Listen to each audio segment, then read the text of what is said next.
In case you haven't seen my other watch videos lately, I'm actually pretty happy with the Pixel Watch 3 and the Galaxy Watch 7, but I've also had my eye on the new Galaxy Watch Ultra. I didn't even like the design of it at first, but then I saw it in person and I knew I just had to try it out eventually. The normal price is $649, so of course I wasn't going to spend that on something I wasn't even sure if I would like. But the more I think about it, I've probably got too many watches that I'm not going to be able to use all of them.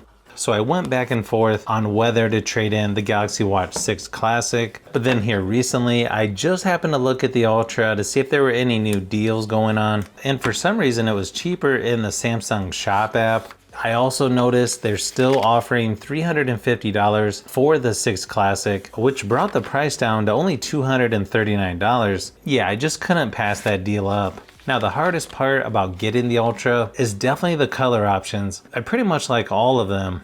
I probably would have got the white version with the white band, but then I realized I'm probably not going to be able to keep that clean. So I figured I would try the orange band, but I also plan on trying some other bands as well to see which ones I like best.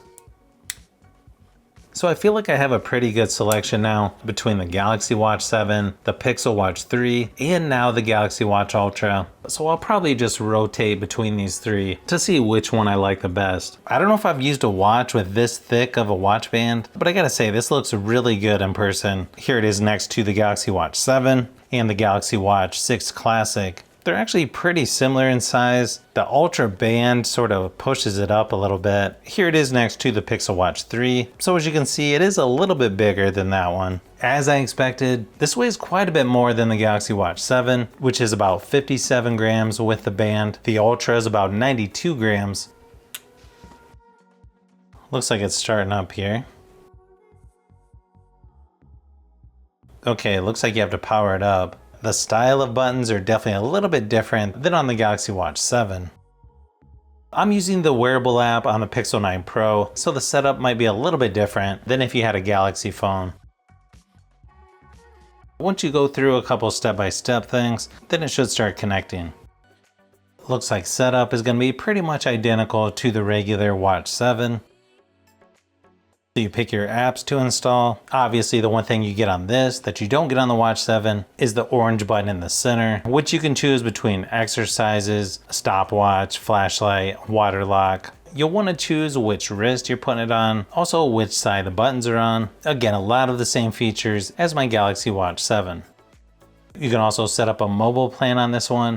It also has some tips and tricks here if you're not familiar with Galaxy Watches within the wearable app, which I think is definitely a good thing. Or you can just do it right on the watch as well. Swipe up to get all of your apps, swipe down for your shortcuts, swipe to the right to get your notifications. Obviously there's a lot of different choices as far as watch faces go, and there's a ton of different stuff you can customize within each watch face as well.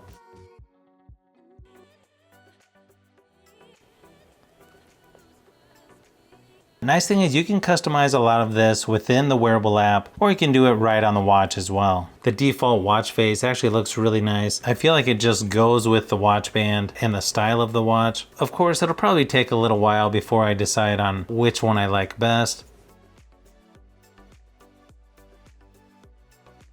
Kind of weird, the band itself feels a little bit slippery. I don't know if it has a coating on it from the factory or what. The build quality on here and the style of buttons on the side definitely feels like a step up from the Galaxy Watch 7. Again, I feel like the style of this looks really nice. You can sort of see what the always on display looks like as well. Kind of feels like the haptic feedback is a little bit stronger on this versus the Watch 7 as well. Also, just little things like the night mode on here looks really cool when you're in a dark environment or you have all lights turned off, which is something you don't get with the regular Watch 7. Unfortunately, it looks like it always reads 0 for stairs climbed, just like the Watch 7. So I'm guessing you have to go up and down at least 9 feet. But yeah, I plan on using this for a while, and then I'll have to do an update video just to let you know how things are going. Or I don't know, I might just do a comparison. I'm curious to see how the battery life is on this compared to the Galaxy Watch 7 as well, once I've used this one for a while. So if you've made it this far into the video, you may want to say thanks by subscribing, and don't forget to give a thumbs up if this video was helpful. This is Brian from Fishbee Productions. Thanks for watching, and I'll see you on the next one.